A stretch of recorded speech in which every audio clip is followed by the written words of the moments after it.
ఓం విఘ్నేశ్వరాయ నమః. శ్రీ వెంకటేశ్వర స్వామి వారి దివ్య చరిత్ర 38వ అధ్యాయము. గోదాదేవి చరిత్ర. తమిళనాడులోని శ్రీ విల్లీపుత్తూరులో విష్ణుచిత్తుడనే భక్తుడు ఉండేవాడు. శ్రీ విల్లీపుత్తూరులోనే శ్రీకృష్ణుడు వటపత్ర సాయిగా మర్రియాకు మీద తేలియాడుతూ లోకాన్ని రక్షించాడని నమ్ముతుంటారు. అందుకే ఇక్కడ ఆలయంలోని ప్రధాన దైవము ఆ చిన్ని కృష్ణుడు. విష్ణుచిత్తుడు నిత్యము కృష్ణునికి పుష్పమాలలను అర్పిస్తూ ఉండేవాడు. విష్ణుచిత్తుడి అసలు పేరు భట్టనాథుడు. నిరంతరము ఆయన చిత్తము విష్ణుమూర్తి మీదే ఉండేది కాబట్టి ఆ బిరుదు దక్కింది. ఆయనను విష్ణుభక్తులైన ఆల్వారులలో ఒకరిగా ఎంచి ఆయనకు పెరియాల్వార్ అంటే పెద్ద ఆల్వార్ అన్న గౌరవాన్ని అందించారు. అలాంటి పెరియాల్వార్ ఒకసారి తులసి మొక్కల కోసం పాదులు తీస్తుండగా ఒక పాప కనిపించింది.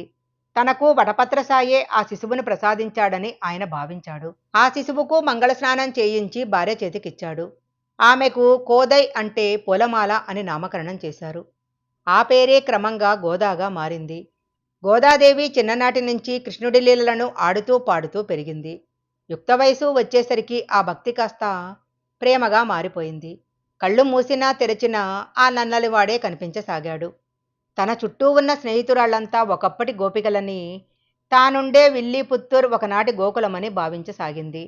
అంతేకాదు తన తండ్రి విష్ణుచిత్తుడు రోజు భగవంతుని కోసం రూపొందించే మాలలను ముందు తనే ధరించి తనలో ఆ కృష్ణుని చూసుకుని మురిసిపోయేది.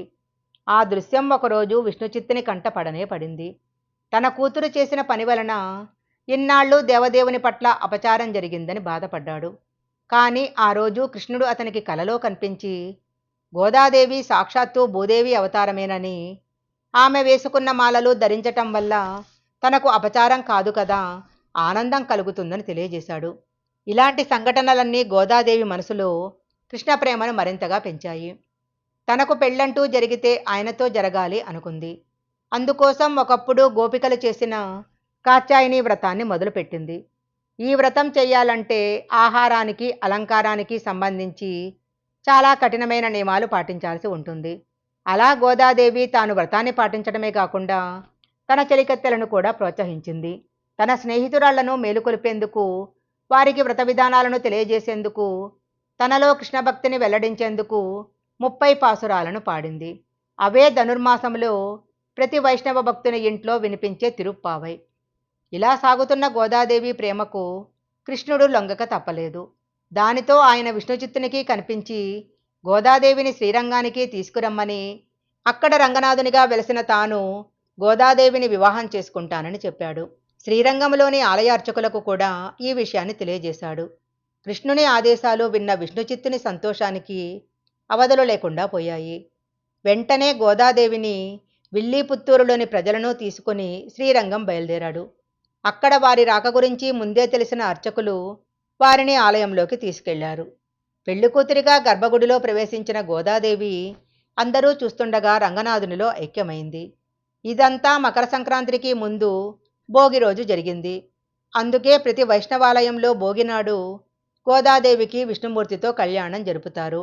శ్రీకృష్ణుని ఆదేశానుసారము మార్గశిర మాసంలో ఆచరించిన కాత్యాయని వ్రతాన్ని గురించి, విధి విధానాలన్నిటి గురించి సవివరంగా గోదాకు విష్ణుచిత్తుడు తెలియజేశాడు. తండ్రి చెప్పినవన్నీ విన్న గోదాదేవి శ్రీ విల్లీపుత్తూరుని నందనవనంగా, వటపత్ర సాయిని నందగోపునిగా, చెల్లులను గోపికలుగా తనను వారిలో ఒకటిగా ఊహించుకొని కాత్యాయని వ్రతానికి సమాన ప్రతిపత్తి గల మార్గళి వ్రతాన్ని మార్గశిర మాసంలో చేసింది. ఈ వ్రతాన్ని శ్రీవ్రతంగా కూడా వ్యవహరిస్తారు. మహత్వపూర్ణమైన తిరుప్పావై దివ్య ప్రబంధాన్ని పఠించిన, విన్నా శ్రీ లక్ష్మీనారాయణులు అనుగ్రహిస్తానని ఫలశ్రుతిగా చెప్పటం జరిగింది. శ్రీ విల్లీపుత్తూర్ ఆలయాన్ని క్రీస్తు శకము 7వ శతాబ్దంలో వల్లభదేవ పాండ్యన్ అనే రాజు నిర్మించినట్లు చారిత్రక ఆధారాల వలన తెలుస్తుంది. కాలాంతరంలో ఈ ఆలయంలో అనేక మార్పులు జరిగాయి. గోదాదేవి దొరికిన తులసీవనము ఈ ఆలయ ప్రాంగణంలో ఇప్పటికీ భక్తులకు దర్శనమిస్తుంది. ఈ వనంలో అమ్మవారి గుర్తుగా చిన్న మందిరాన్ని నిర్మించారు. ధనుర్మాస కాలంలో రోజుకో పాసురాన్ని స్వామివారి సన్నిధిలో గానం చేయటం జరుగుతూ ఉంటుంది. ఈ ఆలయంలో అమ్మవారు వివిధ రకాల పూలమాలికలతో ఆభరణాలతో అలంకరించబడి ఉంటుంది. ఆ తల్లి భుజం పైన కానీ చేతిలో కానీ ఒక రామచిలక కనిపిస్తూ ఉంటుంది. విల్లీపుత్తూరులోని అమ్మవారి ఆలయాన్ని దర్శించినట్లయితే ఈ రామచిలక తయారీ విషయంలో చాలా శ్రద్ధ తీసుకుంటారట. సగ్గుబియ్యం ఆకులతో చిలకను తయారు చేసి దానిమ్మ మొగ్గను దాని ముక్కుగా అమర్చుతారు. నిజంగా రామచిలకే అమ్మవారి భుజంపైన వాలిందా అన్నంత సహజంగా అది కనిపిస్తూ ఉంటుంది. ప్రతినిత్యము ఇలా చిలకను తయారు చేసి అమ్మవారి ఉత్సవమూర్తిపైన అలంకరిస్తూ ఉంటారు. ఇలా కొలువుదీరిన అమ్మవారిని పూజించటం వలన ధర్మబద్ధమైన కోరికలు తప్పకుండా నెరవేరుతాయని భక్తులు నమ్ముతుంటారు. శ్రీ వెంకటేశ్వర స్వామి వారి దివ్య చరిత్ర 38వ అధ్యాయం సంపూర్ణం.